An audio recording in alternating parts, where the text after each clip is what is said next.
Hi, I decided to do this video using my laptop instead of my desktop computer because the mic for the desktop computer, the last time I used it, it completely cut out. So what I'm going to do now is I am going to share the screen um, and then we can start. So just give me a moment to figure out what's happening here. Boop, boop, boop, boop. Share screen. There's the button. Right, so I want to share my screen. I want to share this PowerPoint. Okay, so let's share that. All right, so we are going to start with Afrikaner nationalism. So yesterday when I did this video, I did the African nationalism and I did the origins of nationalism, what is nationalism, and all of that. So if you want to see that, you can go to the previous video. I will link it over here. You can just click and then it'll take you to the previous video. So I'm going to start fresh with Afrikaner nationalism. I know in the previous video I have a little bit in it before the audio started to cut out, but let me rather just start fresh. So Afrikaner nationalism, and obviously it's a case study in South Africa. So for my kids, this is like a source base, so you can get sources on this. If you would like to see how to answer source-based questions, I've put a link to the telematic school project where I actually explain step by step how to answer source-based questions. Right, so let's just click to the next thing. Right, so the first thing is the Great Trick. So this is basically how Afrikaner nationalism started. If you know anything about the Afrikaners, then you will know that they arrived in South Africa in 1652. Actually, the Dutch arrived here in 1652 with the Dutch East India Company. They wanted to use South Africa as sort of like a base for the trading as they went from basically from Holland to India. And they settled here in 1652, built the castle, built all of those things. And as they settled here, they kind of pushed the native people out. But at the same time, they also used some of the native people as servants or as workers in their household, sometimes also as slaves. And there was a bit of a language barrier between the High Dutch that was spoken by the white Dutch people and the black or colored or mixed servants or slaves. So a new language formed, which became known as kind of as a Kombuisstaal language that formed in the kitchen. And that language was called Afrikaans. So you'll see that Afrikaans will have elements of Dutch, very much inspired by Dutch. You'll also find that Afrikaans will have elements of languages such as Malay, elements of indigenous languages and Nguni languages, elements of even English words, all interspersed in one language, which became known as Afrikaans. Just an interesting fact that I discovered, the word pisang in Afrikaans means banana, and it actually is the same as the word banana in Malay. So you can actually really see that influence of how the languages kind of mixed together and created this new language. So before the 20th century, Afrikaans was basically spoken amongst basically in the kitchen. It was basically, it wasn't a formal language, so you didn't have books that were written in Afrikaans. Parents would teach their children Afrikaans, but at this time I think that the official language in South Africa among white people particularly was Dutch, and then you got a group of mixed race people that were also speaking Afrikaans, but that's a whole separate story there. So before the 20th century, Afrikaners were not united. So you had a family that would speak Afrikaans, but as a group, they didn't really identify as Afrikaners. They were just people that spoke Afrikaans. It wasn't like they had a nation called Afrikaners. However, in the early 1800s, we have the British arriving in South Africa, and they arrived basically because minerals were discovered in South Africa, and they wanted to get their hands on that shiny diamonds and gold.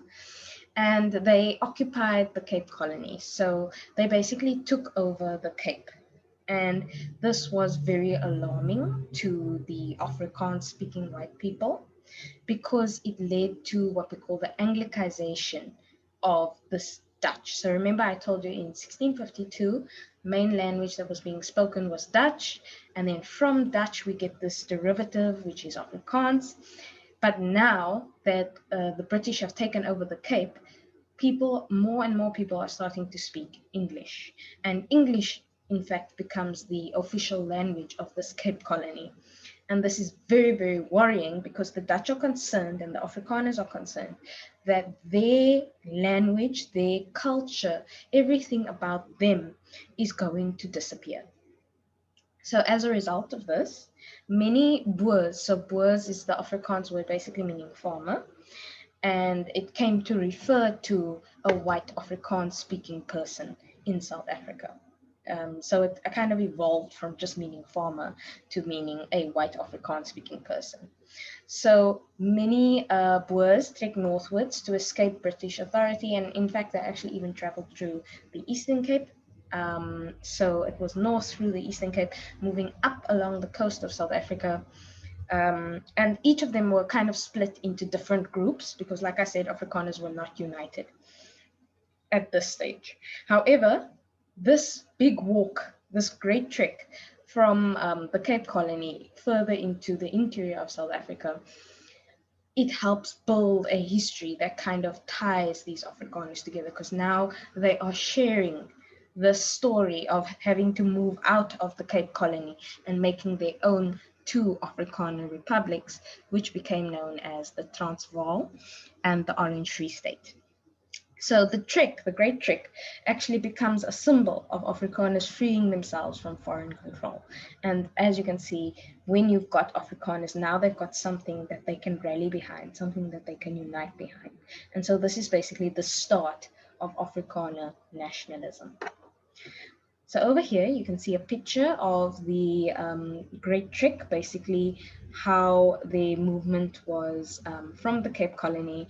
You can see they're heading up into this land here. You can see the Griqua. It was basically a tribe made out of mixed race people led by Chief Adam Cook. And they would go into this land, and then some other groups would also go further, and they settled in the Republic of Natal. You can see there, some of them went through what is today known as Pretoria, clashing with the Zulus. Oh, oopsie, I pressed the button. Clashing with the Zulus over here in 1839, clashing with the Zulus over again here at the Battle of Blood River. I think they now call it the Battle of Nkome River, but in the past it was called the Battle of Blood River. And then you also had British Boer people traveling here from the Xhosa areas, moving up, going into the Republic of Winburg, clashing over there with Mzilikazi and the Ndebele, going further up, and basically they ended up settling in the Orange Free State and the Transvaal, these Boers. So this story of having to kind of overcome adversity, traveling, trying to escape the clutches of these British people, trying to carve out a destiny for yourself, this kind of gives a rise to Afrikaner nationalism, because the Afrikaners began to see themselves as a chosen people. They would clash with the native tribes, and when they emerged victorious, they felt that that meant that they were the chosen people, or the chosen ones. The Republic of Natal, I'm not sure if it was originally a Boer republic, but I do know that towards the end, it ended up becoming a British republic. And in fact, all of this whole area here was all British after the multiple wars between the Boers and the British. So you can see that they've established their own little spot, and they view that as a place. This is our land for our people. And remember, that idea of nationalism is about uniting people under a common language, culture, history, religion. So we can see that they are now sharing a history of this great trick and also the culture as well. So after the discovery of diamonds in the Boer republics, the British started expanding even further into the interior. So you remember they started in the Cape Colony, and then they say, ooh, lovely, diamonds, gold. And then they're like, we want that place. And this obviously will create nationalist feelings amongst the Afrikaners, because in their minds, they have fought for this land, they have clashed with the local tribes for the land, they have established these republics by themselves, they've built it up, but now the British and other foreign influences want to come in and take over because they have now found diamonds and gold. So this led to 2 wars against the British, but ultimately the Boers lost those wars and they were annexed or taken over by Britain.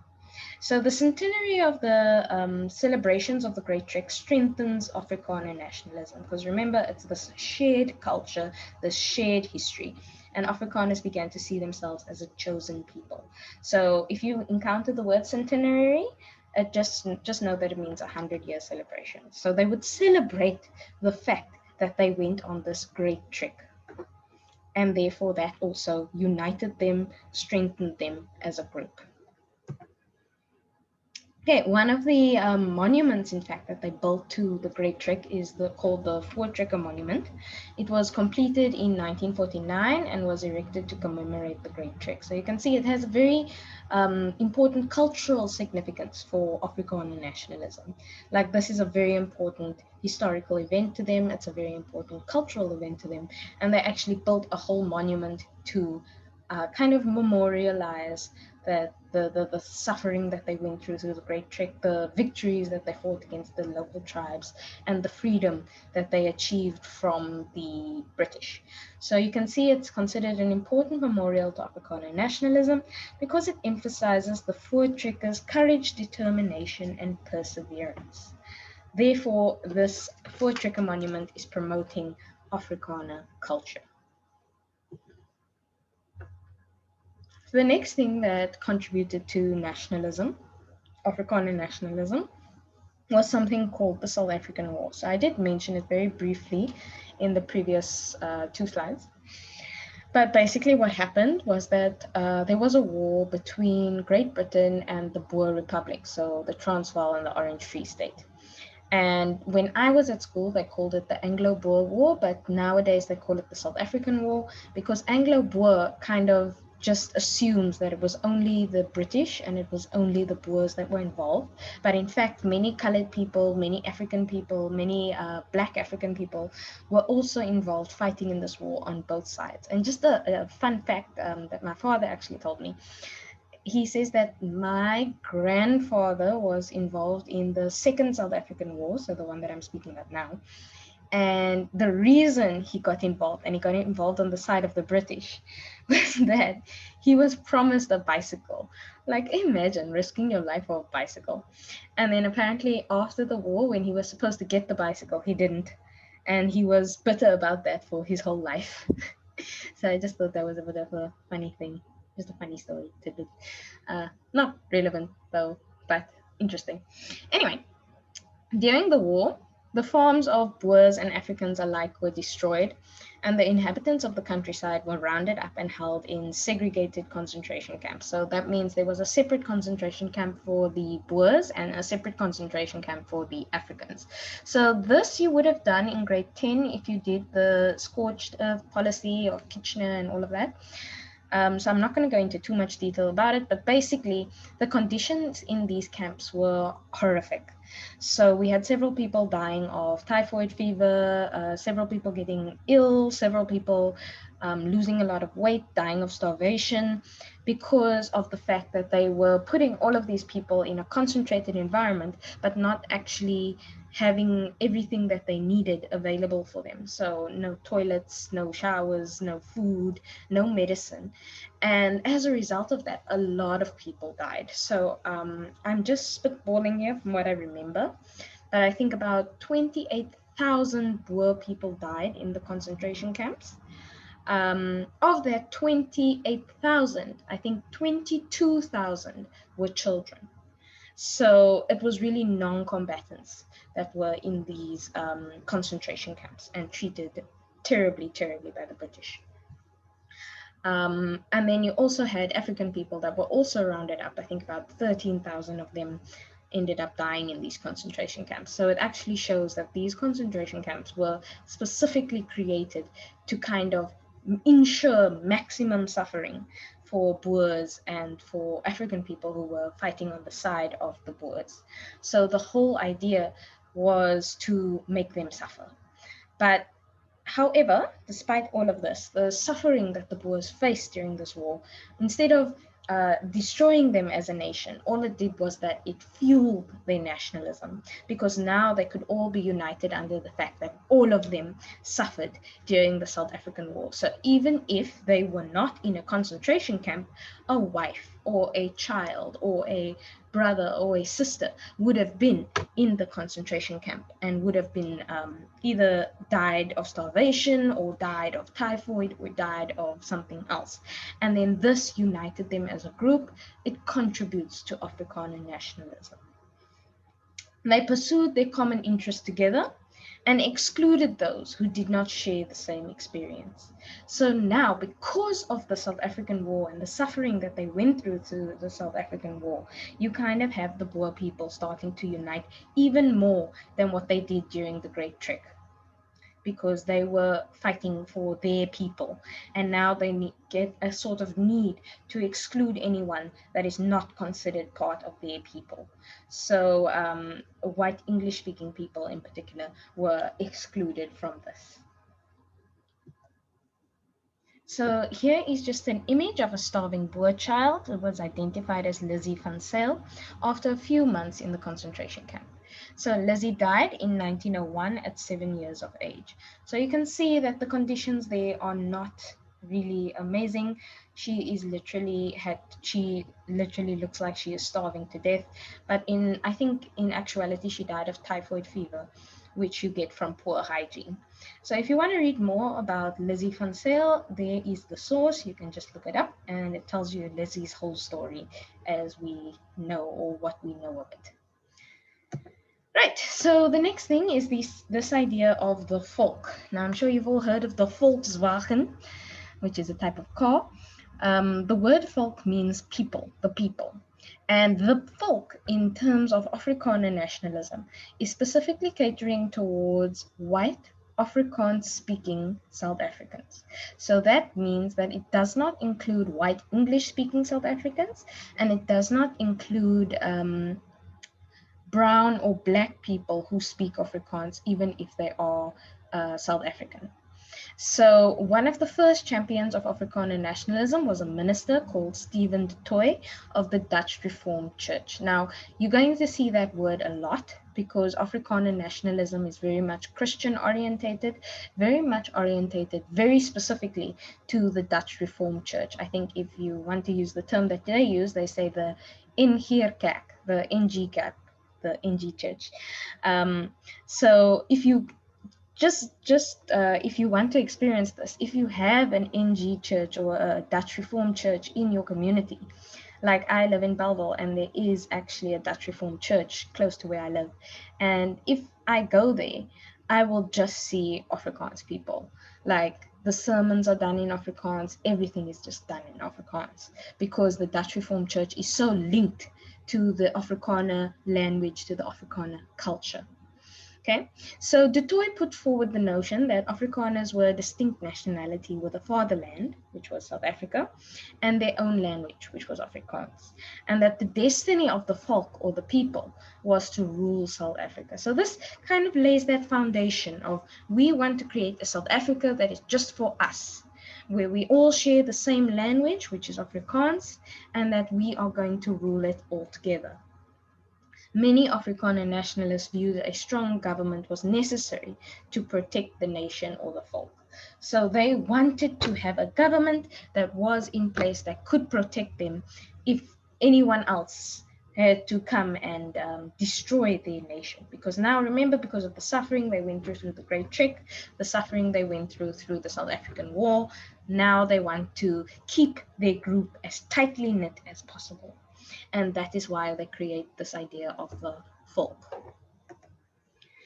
So one of the first steps in kind of entrenching Afrikaner nationalism and getting that culture, getting that language, getting everyone kind of on the same page was the Afrikaner language movement. So you'll remember that I told you that Dutch was firstly the official language, and then later on it became Afrikaans. So the idea was, because they were afraid of Anglicization, so they were afraid of the fact that English would take over, they wanted to protect the Afrikaner language, or the Afrikaans language. So that is why they started the Afrikaner language movement. In 1875, the Genootskap van Regte Afrikaners, the Society of Real Afrikaners, was founded, and they stood for our language, our culture, our nation. So you can see that idea of nationalism coming through there. The Society of Real Afrikaners. What does it mean to be a real Afrikaner? And that means you are sharing the same language, you are sharing the same culture, and therefore you guys become a nation. In 1925, we finally have Afrikaans being recognized as an official language. So remember, up until this point, it's Dutch and English, and now it's been converted from Dutch to Afrikaans. So what's the result of this? More and more people are speaking Afrikaans. You start to get books written in Afrikaans. The Bible is converted in Afrikaans. You can start actually sort of entrenching this language in schools, in institutions, in businesses, because now it is an official language. It's not a random language that is spoken. It is one of the languages of the country. Okay, so the Afrikaner language movement was all about kind of getting Afrikaans recognized. And then in 1929, the Federasie van Afrikaanse Kultuurvereniging, or the FAK, was established to promote Afrikaner language and culture. So once again, this language movement is all about getting more and more people to speak Afrikaans, and to get more and more people in terms of their culture, in terms of this history that they share.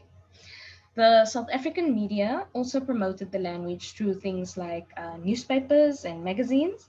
An example I've given here is Die Burger, which, if I'm not mistaken, is still in circulation today. It started in 1915.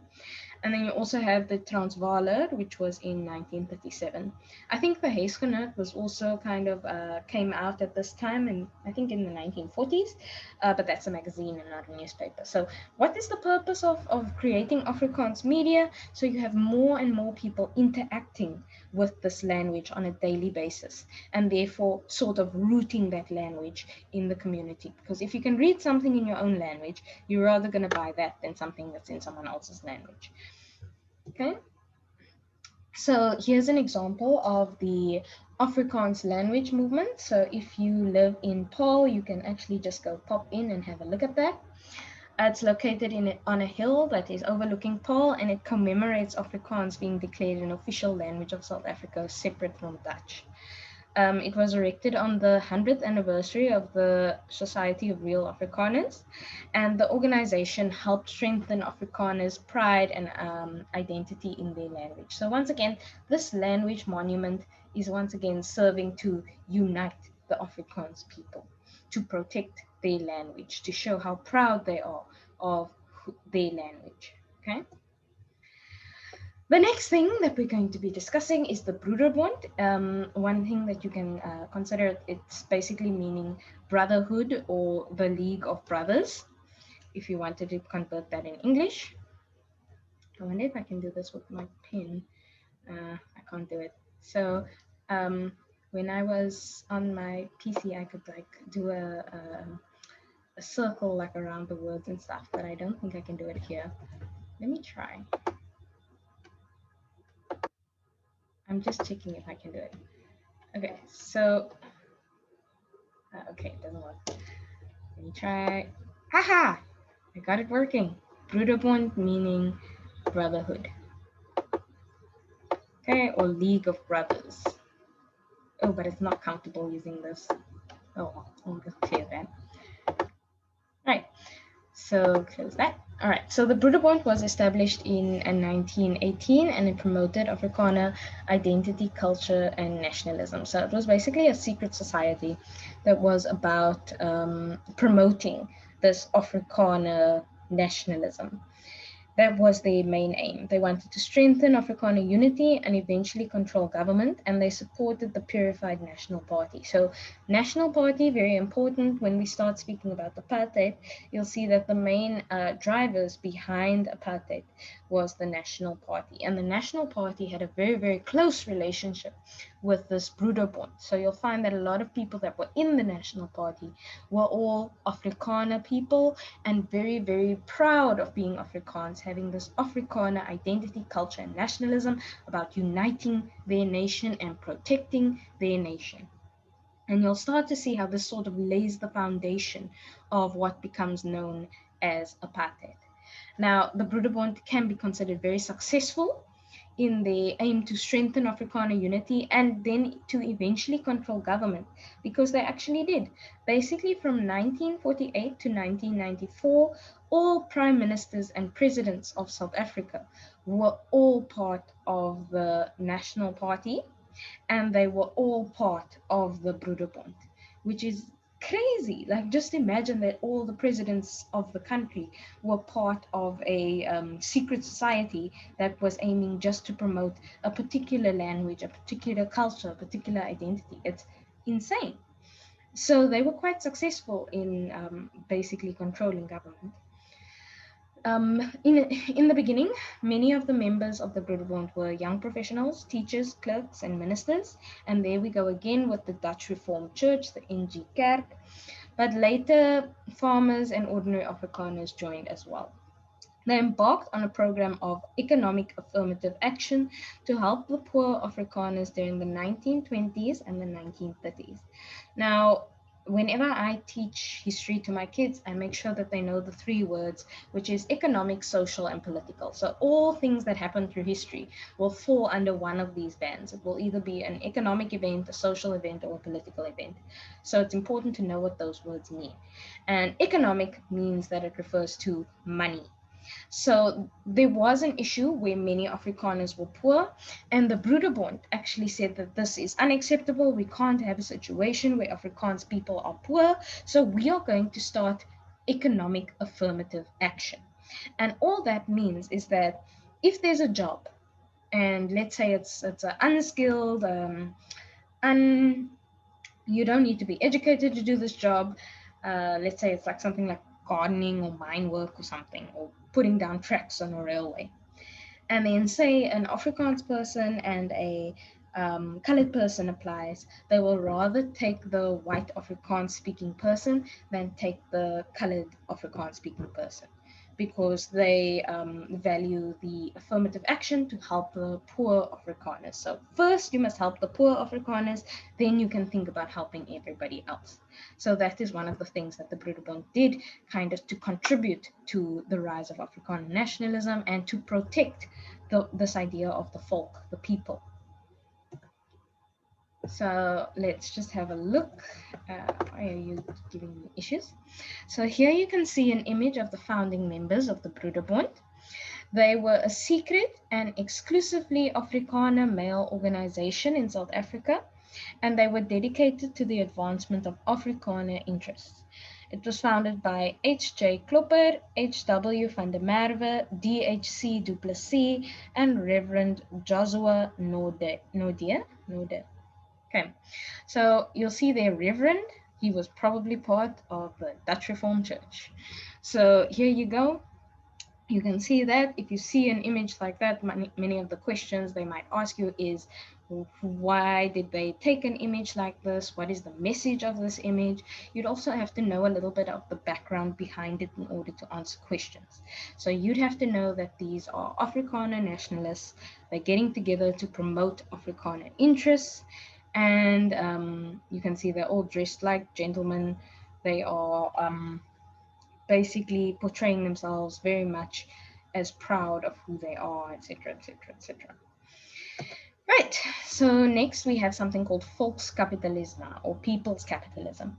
And the idea behind this was that they needed to protect those poor white Afrikaners, because what was happening in about the early 1900s was that many Afrikaners started to move to the cities from the rural areas, but they lacked skills and they didn't speak English. But at the same time as this is happening, so you've got the white Afrikaners going from the cities to going from the rural areas to the cities, and then at the same time you also have poor, unskilled black people moving to the towns to find work. So what ended up happening was that there was kind of competition for the kind of jobs that they could get. So this resulted in a large poor white population, which consisted of mainly Afrikaners during the 1920s to the 1930s. We're talking about 300,000 people that are poor white Afrikaners. Now, these uneducated, unskilled white people had to compete with uneducated, unskilled black people, and they had to go for the same job. So what VOLKSKAPITALISME aimed to do was that they created a labor policy that would give preference to unskilled white workers over black workers. So in other words, a form of affirmative action to protect unskilled white persons at the detriment of unskilled black people. So there you go, it's the image of the poor white issue in South Africa at the time. Not something that you'd really see much today. So you could argue that VOLKSKAPITALISME was very successful because you don't really see this very often in South Africa today. All right, so VOLKSKAPITALISME, Afrikaner trade unions were established, for example, on railways to promote Afrikaner interests. So once again, a trade union is designed to stand up for the worker, but in particular, these trade unions were only fighting for Afrikaner interests, getting jobs for Afrikaners, protecting the wages of Afrikaners. Together with the Broederbond, the FAK promoted the idea of people's capitalism, which kept the economy firmly in the hands of Afrikaners. So you ended up having a situation where most of the money of the country was congregated in the hands of a minority because of VOLKSKAPITALISME, because of people capitalism, where they were standing together and they keep the money within their own group. So they established the Federale Volksbewegings and the Reddingsdaadbond. So if you see redding, the word red in Afrikaans means to rescue. So when you see Reddingsdaadbond, you know that this is designed to rescue these poor white Afrikaners. We need to save them. Shame, they can't be poor. So these banks were established simply to assist poor white Afrikaners. And how it worked was that wealthy Afrikaner businessmen and farmers pooled their money to invest in Afrikaner businesses such as Sanlam and to promote the economic development of the Afrikaner folk. Now, when I speak about pooling money, you can think of it sort of like what we today know as a stokvel.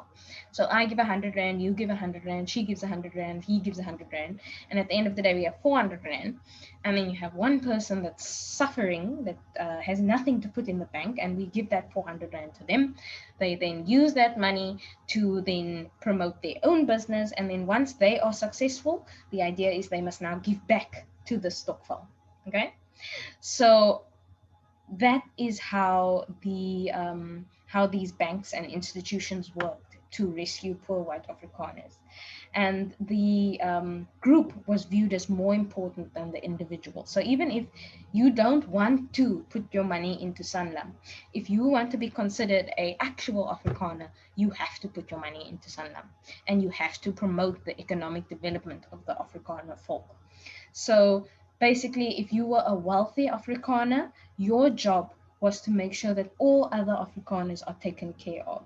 You are investing your money in an Afrikaner business. You are saving your money in an Afrikaner bank. You are buying shares in Afrikaner businesses. You are loaning money only from Afrikaner banks, and therefore you keep your money within your group. Okay, and by doing so, uplifting your group, protecting your group. Your money is not going outside of your group. So now we're going to speak about the folk in relation to religion, education, and labor.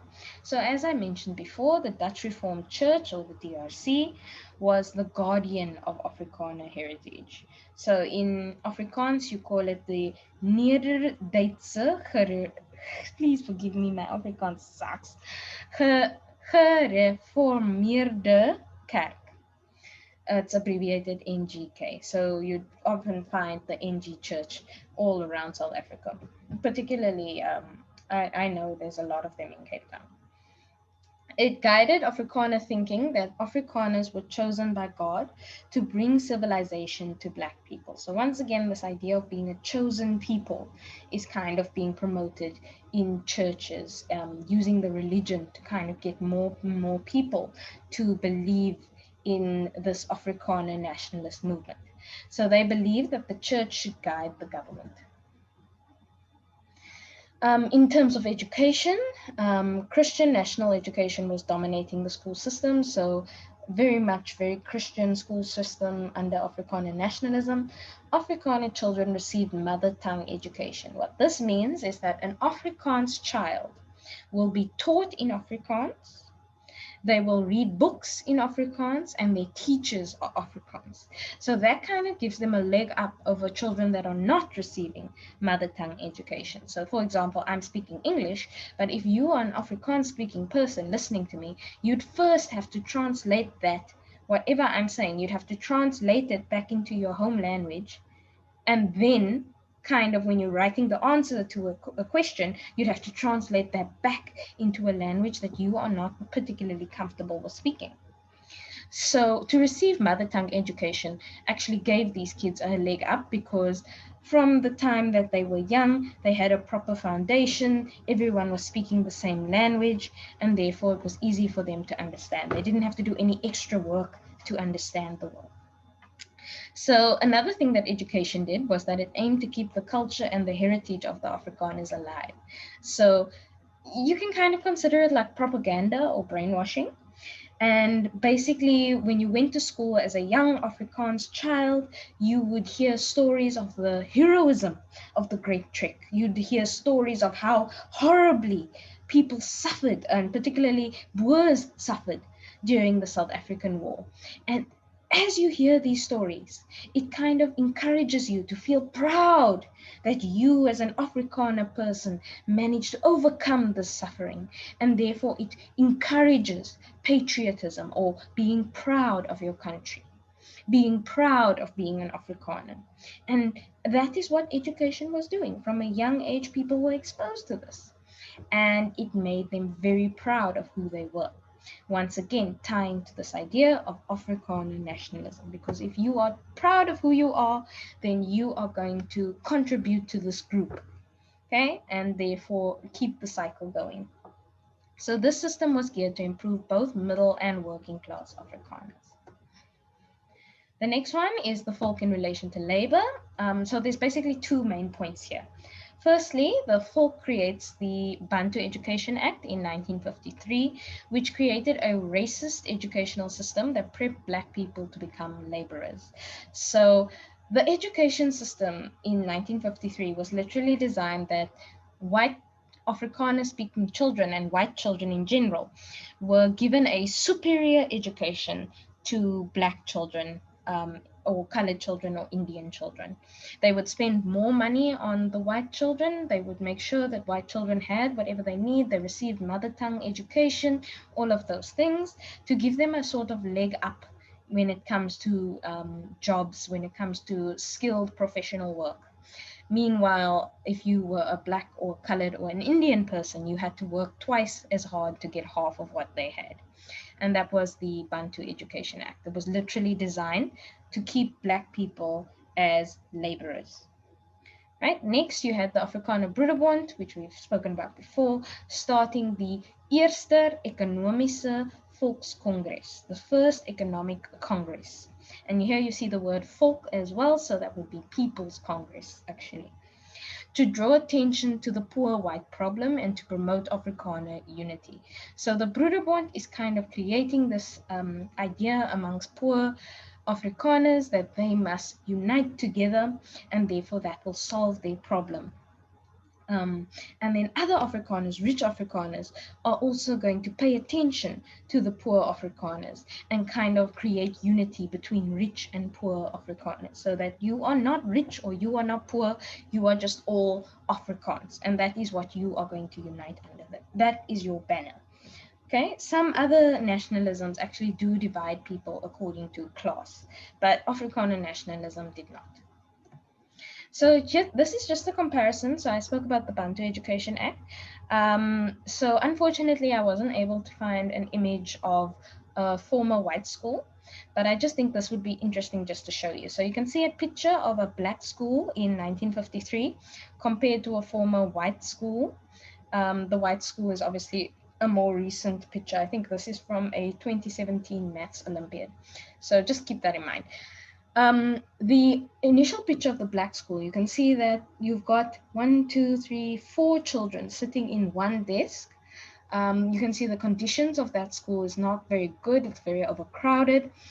And that is what black schools looked like. And then if you look at this former white school, even though the picture is recent, the building was built many, many years ago. And you can see that the way that the building was built, it already, each child has their own desk. There's much more space. They use pure wood. It's all neat and tidy, things like that. So the conditions that they were learning in was much better than the conditions that black African kids were learning in, and therefore once again giving them a leg up. All right, so we're almost at the end here. Now we're going to discuss how all of these steps that we've taken in terms of entrenching the economics, entrenching the cultural aspect, entrenching the social aspect, and how that leads to nationalism and Afrikaner nationalism basically gaining power. So the National Party, which became the main apartheid party, was formed in 1914. And it was basically formed around this idea of an Afrikaans language. So the Afrikaans language, Afrikaans culture, the National Party was fighting for them. In the 1948 elections, in the run-up to it, the NP used slogans of Die Swart Gevaar, or the Black Danger, to secure victory. So they used the fear of the folk. So remember, for many, many years up till this point, they have been creating this strong, strong patriotism for being Afrikaans. And now we have to protect ourselves as Afrikaner people. And we are in danger because if we don't take political power, we are going to face die swart gevaar, the black danger, where black people are going to take over. And we will be in danger. So they use that fear. After creating all of this nationalist feelings within Afrikaners, they use the fear to kind of get people to vote for them. And even English-speaking people voted for them. So they won political power in 1948, and immediately, once they came into power, they started to implement the policy of apartheid, which stands for apartness or separatehood. And the idea was, I, as an Afrikaner person, I don't want to integrate with people that are not like me. So here you can start to see that idea of nationalism and that idea of exclusive nationalism, where people that are not like me are the enemy. And so to protect Afrikaner nationalism, they began passing laws that entrenched racial divisions. So basically, white people live here, black people live there, colored people live there, and we protect our own. You guys can protect your own over there, and we'll protect our own over here. And that became known as apartheid. So I wrote the wrong date here. The Bantu Education Act was actually in 1953, but you can actually see how they used the laws to make sure that the Afrikaner folk was protected and other people were kind of excluded. So the MP, which was representative of the Afrikaner folk, basically consolidated their power in the 1960s and the 1970s. So they basically remained in power up until 1994. All right, I think that brings us to the end of this session. If there are any questions, you can leave it in the comments down below. Thank you so much, and I'll see you next time.